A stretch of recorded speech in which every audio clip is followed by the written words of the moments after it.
Let's go. Can we go to Joe Concha right now? Joe is he's a media reporter and columnist for the Hill, a great guy and a friend of the program. Joe, welcome to the show, and always great to have you with us, my friend. Piscopo, how you feeling, man? All right, Concha. We call each other Joe back and forth. It's going to get confusing. You just call me Conch.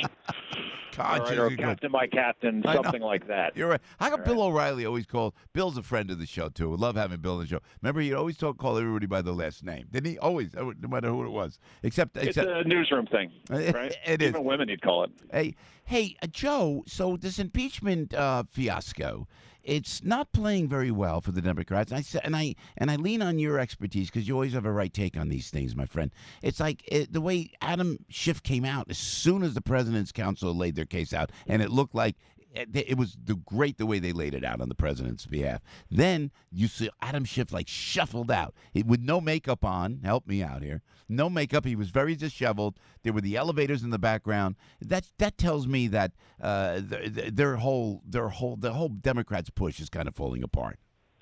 Of course it is, because no one cares. You have to have people care in order for it to be effective. And Adam Schiff, look, yeah, it was a elegant presentation, right? It was dazzling, as some people in cable news called it. But you could be all those things, but if the content is BS, then it all doesn't matter, all the bells and whistles. Now, does it?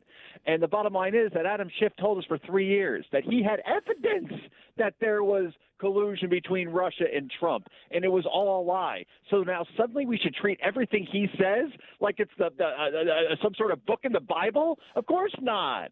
And the Associated Press, believe it or not, Joe, they didn't fact check once any of the House Democratic impeachment managers, anything they said.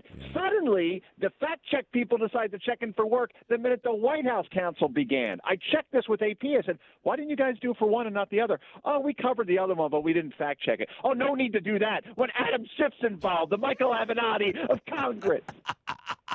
Also, you know what killed me when they were in glowing terms describing the way Adam Schiff's oratory skills?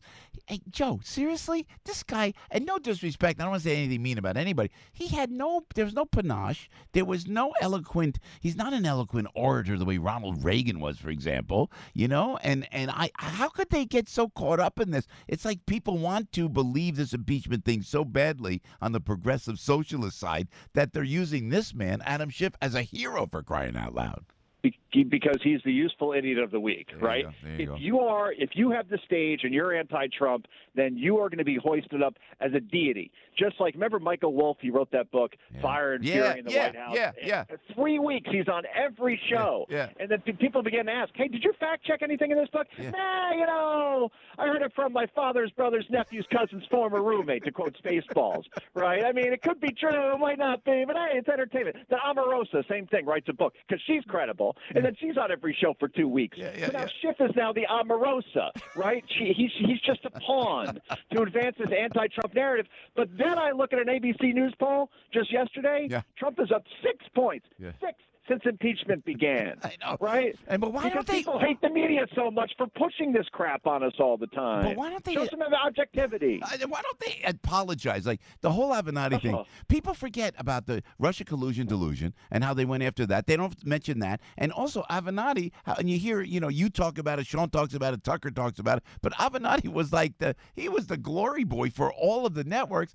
Can they apologize? Can someone say, we had this guy wrong, and he seems to be a bad actor in all this? Where's the humility in all this, Joe? I think you're pronouncing his name wrong, Piscopo. It's Kardashian, right? He was like a Kardashian. You saw this guy everywhere he went. He was like the Better Call Saul. If you combine Better Call Saul with Bernie Madoff, like that's basically what Michael Avenatti ended up being. He was on cable news hundreds of times, CNN and MSNBC, just 2 networks for 6 months, hundreds of times, not just to talk about Stormy Daniels. Oh, no. Then he's on talking about foreign policy and how he's a favorite for the 2020 Democratic nomination. And now he's president, all right, of the C Block, where El Chapo was held in that jail, that Shangri-La in New York. That's what he's president of. Joe, God, you're fired up, man. Hey, what happened? I'm an admirer of Mike Pompeo, Secretary of State. What happened with this NPR reporter? What did I miss on that? That touched the news for a second. Do you know the inside line on that, Joe? look, Pompeo was saying that this was a bait and switch in terms of what they were going to talk about and then what the interview ended up being. Now, Pompeo's a big boy, though. He's a Secretary of State.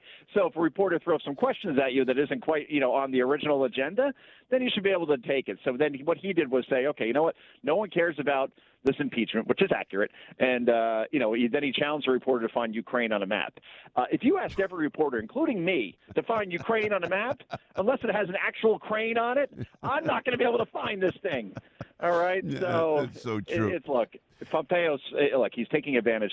This is what politicians have done in Washington since the beginning of time, attack an unpopular constitution. Used to be you attacked the IRS, or if you're, whoever controls Congress, you attack Congress. Now you attack the media because their approval ratings are so low that Pompeo figures that, let me attack them, and then the base is going to say yay because we all don't trust them anyway. Type of thing. So, and your prediction in 2020, it looks right now. I mean, I'm going to Wildwood to check this out. It's like, it's been broken records in Wildwood, New Jersey, and you would think New Jersey's all Democrat, progressives, but they gave away more tickets in the shortest amount of time in all of these presidential rallies. So, are you looking at a landslide in 2020 for the president?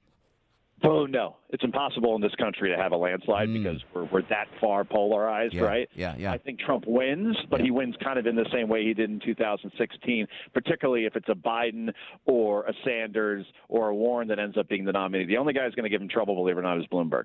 But he's not getting the nomination because he's far too sane for that party. Yeah. Hey, Joe, thank you so much, Joe Concha. We'll see you in studio one of these days. Keep us posted. I'll see you out there. I'm coming in, I swear. I blame my wife on this. I'm throwing her under the bus in front of millions. Sorry. She got called into work and we couldn't find a center. That's the honest truth. I love it. A good dad. Always room for a good dad on the show, Joe. Thank you, my friend. Joe Concha right there. 9:34.